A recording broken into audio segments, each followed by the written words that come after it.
খুনি হাসিনার কথার যেমন কোনো ভ্যালু নাই, খুনি হাসিনার নেতাকর্মীদের কোনো কথার ভ্যালু নাই।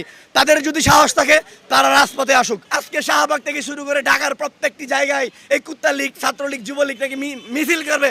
ওই বাঞ্চুতগুলারে কই একটারও তো দেখি না। এখন আসুক না। 17টি বছর যে খুনি হাসিনার দোসরেরা, এই ফ্যাসিস্ট বাহিনী কিভাবে বাংলাদেশের মানুষকে অত্যাচার, নির্যাতন, নিপীড়ন চালিয়েছে সেটা আমরা দেশবাসী দেখেছি।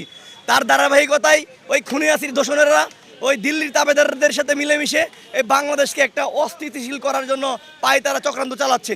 তার ধারাবাহিকতায় তারা এই খুনি ফ্যাসিস্ট, এই আওয়ামী লীগ, ছাত্রলীগ, যুবলীগের অঙ্গ সংগঠন যারা আছে তারা বাংলাদেশে আজকে এটা বিশৃঙ্খলা করতে চায়। তো আমরা স্পষ্ট বলতে চাই, এই বাংলার মাটিতে আর খুনি হাসিনার কথার যেমন কোনো ভ্যালু নাই, খুনি হাসিনার নেতাকর্মীদের কোনো কথার ভ্যালু নাই। তাদের যদি সাহস থাকে তারা রাজপথে আসুক। আমরা জুলাই জনতা, বিপ্লবী জনতা থেকে শুরু করে সাধারণ মানুষ ইনশাল্লাহ তাদেরকে প্রতিহত করার জন্য রাজপথে আছি। কিন্তু হ্যাঁ, যারা অমানুষ তারাই কেবল মানুষকে মারে। আমরা মানুষ, আমরা তাদেরকে পেলে অবশ্যই আইনের হাতে তুলে দেব। আমরা আইন হাতে তুলে নিব না, এটা আমরা স্পষ্টভাবে বলি। একই সাথে দেখি আজকে কিছু এই খুনি হাসিনার দোসরের এমপি মন্ত্রীরা ফেসবুকে পোস্ট করছে।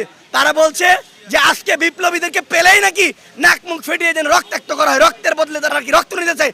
আমরা বলতে চাই, আমরা 2024 সালে গণ অভ্যুত্থানে সারা বাংলাদেশে প্রায় 1500 অধিক ভাইয়েরা শহীদ হয়েছে, প্রায় 30,000 অধিক ভাইয়েরা আহত হয়েছে। কারো হাত নাই, কারো পা নাই, অসংখ্য ভাইদেরকে পঙ্গুত্ব হইতে হয়েছে এই খুনি ফ্যাসিস্ট হাসিনা দোসরদের জন্য। এখন আমরা দেখি বাংলাদেশের বিভিন্ন জায়গায় এই খুনি হাসিনার দোসরের এমপি মন্ত্রীরা প্রকাশ্যে ঘুরে বেড়ায়। আমরা বলতে চাই, তারা কাদের সাথে লিয়াজু করে এখনো পর্যন্ত ঘুরে বেড়ায়। এখানে আমরা পুলিশ প্রশাসনকে দোষ দেব না। পুলিশ ভাইদেরকে জিজ্ঞেস করলে বলে ভাই আমাদের কাছে অ্যারেস্ট করে, আমরা অ্যারেস্ট করি, কিন্তু তারা জামিন নিয়ে যায়। আমরা যদি আইনে যারা আছে তাদের সাথে কথা বলতে যাই, তখন আমরা শুনতে পাই, জানতে পাই বিভিন্ন রাজনৈতিক দলের নেতৃবৃন্দর কাছে টাকা নিয়ে ভোট বিনিময়ের মাধ্যমে তাদেরকে দ্রুত জামিন দেওয়া হয়। আজকে সকালেও দেখলাম একটা এমপি পোস্ট করলো, আজকে শাহবাগ থেকে শুরু করে ঢাকার প্রত্যেকটি জায়গায় এই কুত্তা লীগ, ছাত্রলীগ, যুবলীগ নাকি মিছিল করবে। ওই বাঞ্চুতগুলারে কই একটারও তো দেখি না। এখন আসুক না।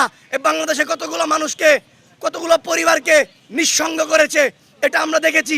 এই বাংলার মাটিতে যতদিন পর্যন্ত এই বাংলাদেশপন্থীরা বেঁচে থাকবে, যতদিন পর্যন্ত এই আধিপত্য বিরোধী লড়াই সৈনিক যারা আছে বেঁচে থাকবে, ততদিন পর্যন্ত এই বাংলাদেশের মাটিতে খুনি হাসিনার দোসর এবং খুনি হাসিনার দালালদের কোনো জায়গা নাই।